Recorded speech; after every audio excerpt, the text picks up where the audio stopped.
Hello everyone, welcome to my channel. आप सभी को मेरा चैनल जीएसडी सर में मैं स्वागत करता हूं। तो इस वीडियो में जो देखेंगे या आने वाला जितना भी अभी कुछ वीडियो है, हम उसमें देखेंगे डिटेल आपका जो डीजीएमएस जो भी कॉम्पिटेंसी एग्ज़ाम करवाती है, आपका माइन ओवरमैन से लेके मैनेजर से लेके जितना भी है, एच पर CMR, हर एक सर्टिफिकेट के बारे में डिटेली हम स्टडी करेंगे।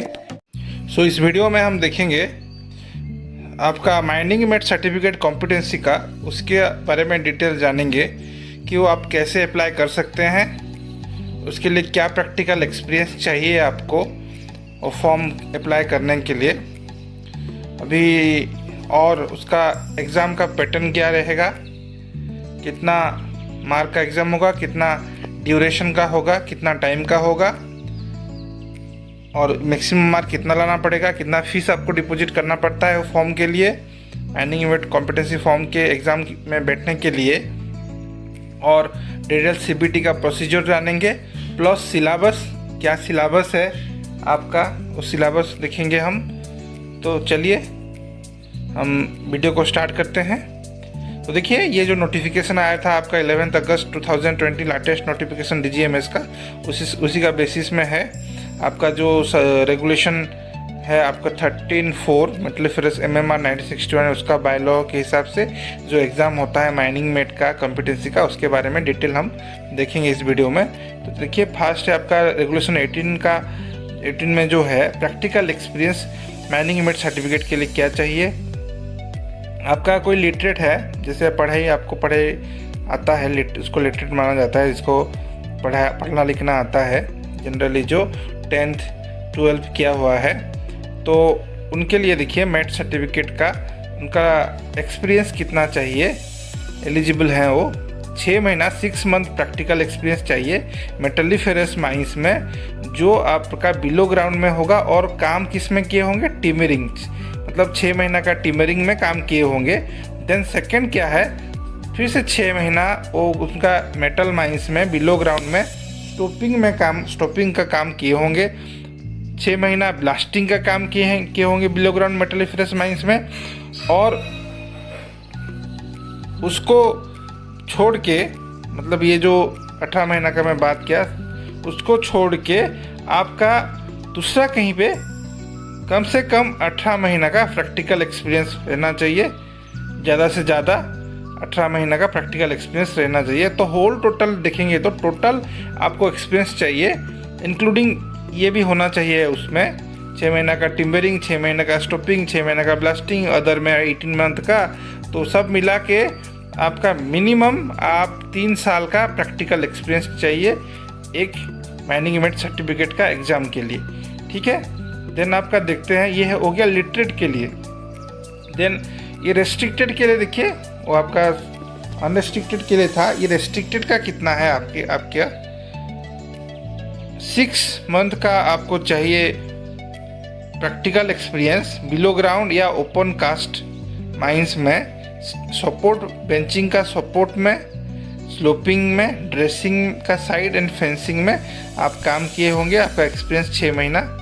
देन 12 महीना मतलब 1 साल आपका रहेगा मेटल माइंस में, below ground open cast working में, कहाँ कौन सा फील्ड में, drilling, blasting, transport and use of explosive में रहना है।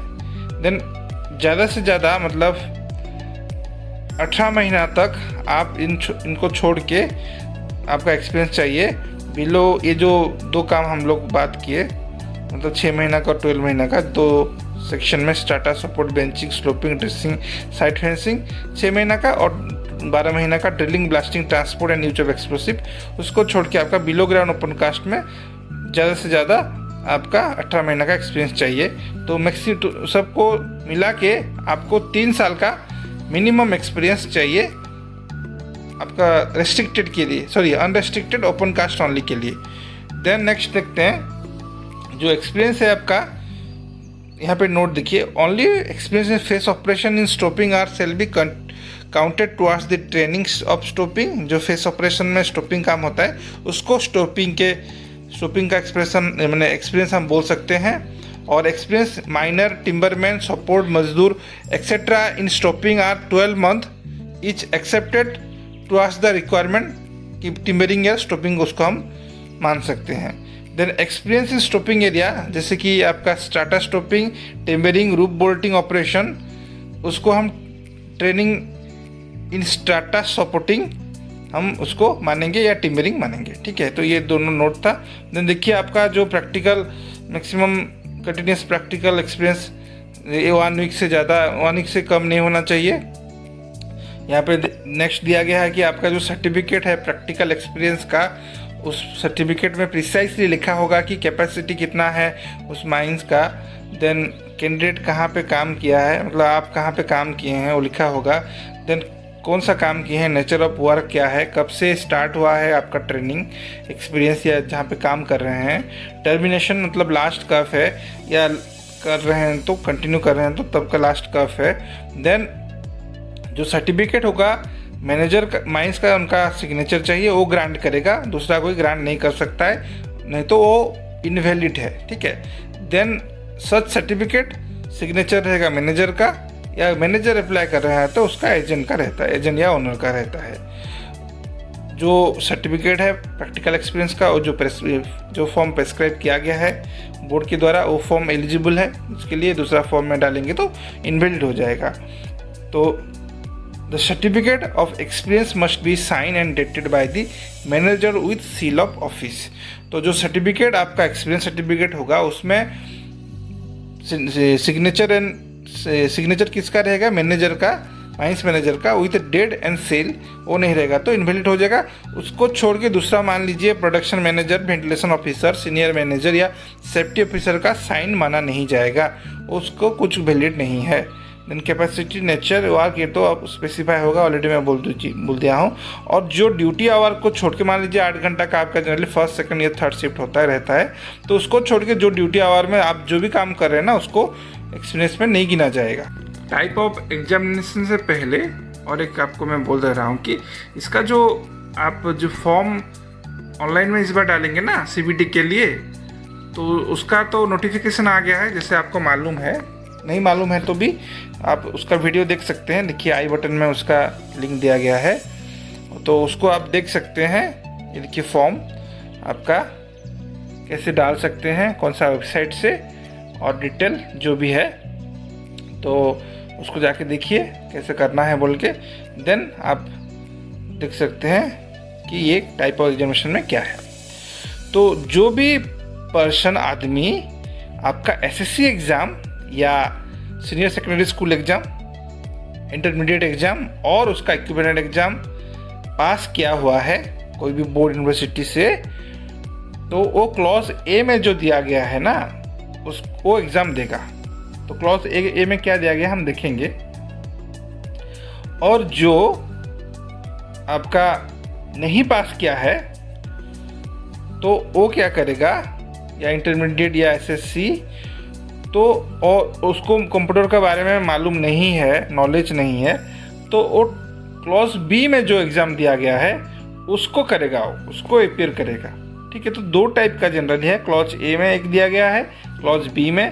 A है जो सीनियर सेकेंडरी स्कूल एग्जामिनेशन या इंटरमीडिएट पास किए हैं, जनरली जो पढ़ाई लिखाई कर सकते हैं, और एक है जो कंप्यूटर के साथ फेमिलियर नहीं है और पास नहीं किए हैं senior secondary school examination, intermediate examination, वो क्लॉज B की तरफ से देंगे।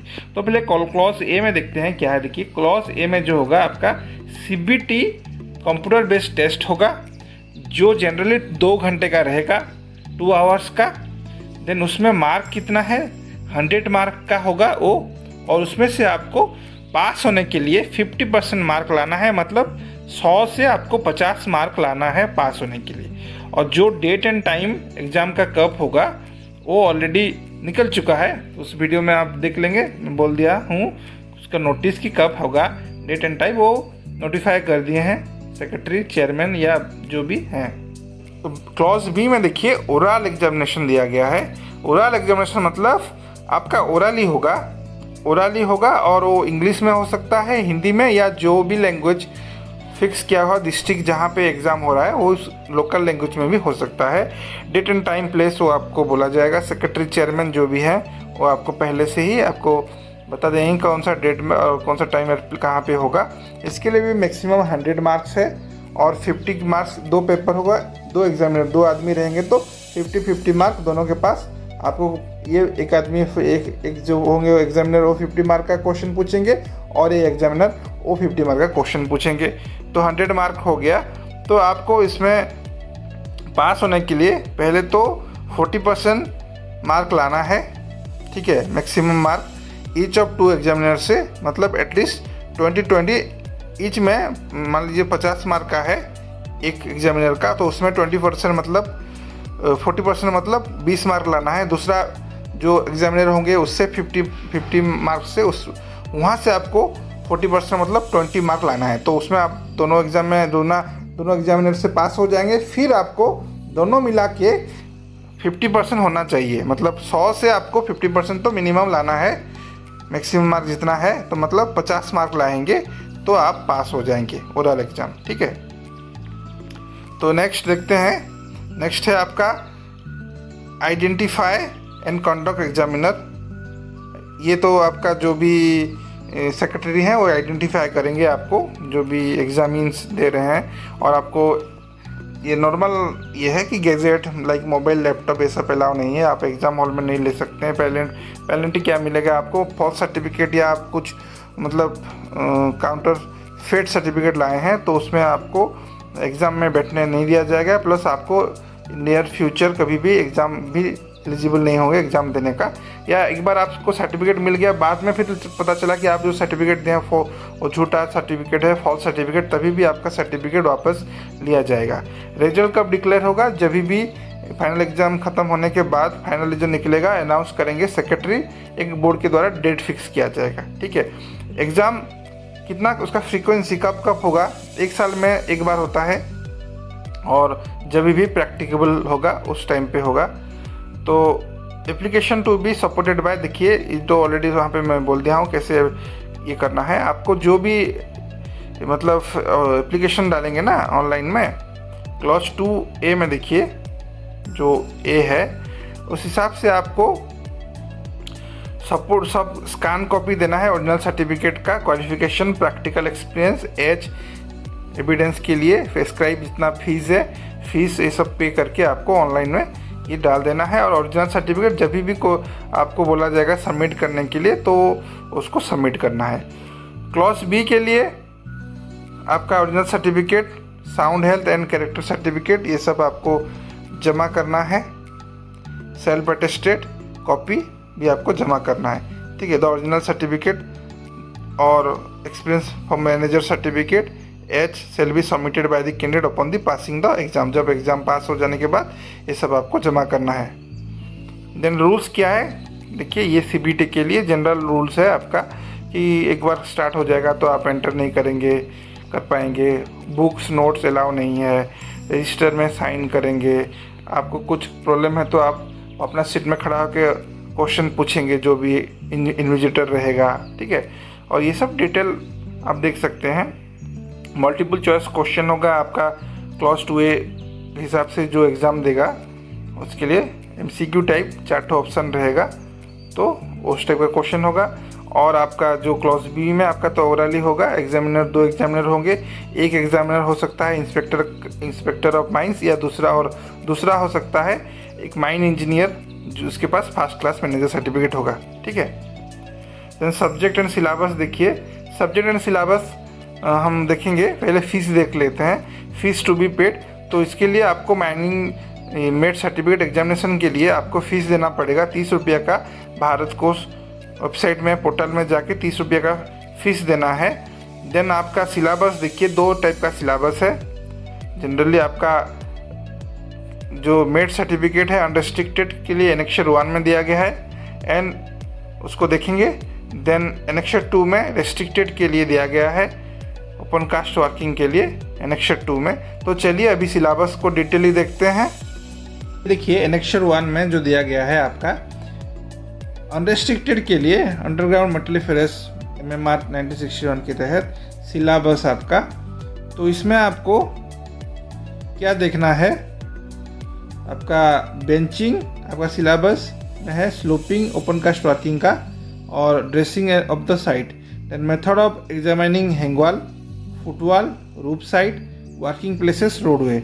ठीक है, method of development, drifting, stoping, raising, winch and stowing, इसके बारे में आपको पढ़ाई करना है। Then timbering, pack walling, settling support, withdrawal of support, fencing, dangerous place, then blasting, transport, use of explosive के बारे में पढ़ना है। Then ventilation, mine gases, elementary, then provision of MMR, then rules made by mines act 1952 related to safety person employ in mines general and duties of mining mate and blaster particulars.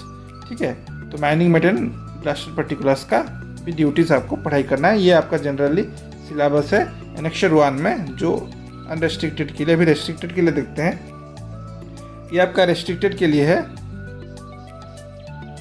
तो इसमें दिया गया है, देखिए जो ये syllabus है, restricted to open cast, blasting, transport, use of explosive open cast में, safe operating SOP, loading, unloading and transport of mineral overburden में, then benching, sloping, open cast working, examination, dressing, side, fencing working में, provision of MMR, rules of mines act, then आपका mine mate का and blaster का duties, इसके बारे में आपको पढ़ाई करना है। तो ये था आपका ओपन कास्ट वर्किंग के लिए जो रेस्ट्रिक्टेड है। तो ठीक है, तो आज का वीडियो को यहीं समाप्त करते हैं।